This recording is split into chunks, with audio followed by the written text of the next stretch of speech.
Ja, De Siskaderat van Makkum. Je hebt zoveel in je handen. Heb je net zoveel in je hoofd? Vroeg de leraar van de middagvakschool, die bij de slagers langskwam om de jonge knechten hun werk te beoordelen. Ik was wel een knecht, maar ik deed niet mee aan de kennis. Ik was een belhamel. Ik wilde niet leren.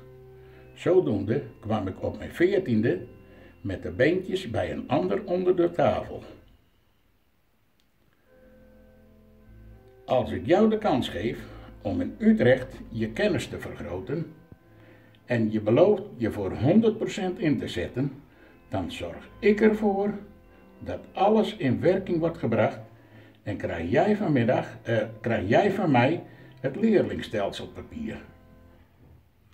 Dat was koren op de molen van de belhamel, die met het geleende terrasmeubilair van de Makkumer horeca aan de vooravond van een witte donderdag de tuin van de katholieke kerk ombouwde tot een kermisattractie, inclusief de bierveeltjes.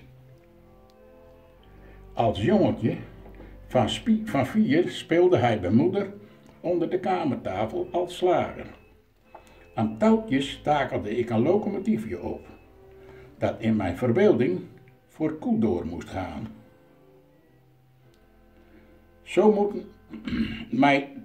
Ze moeten mij gematst hebben in Utrecht, want op papier kreeg ik niet veel voor elkaar.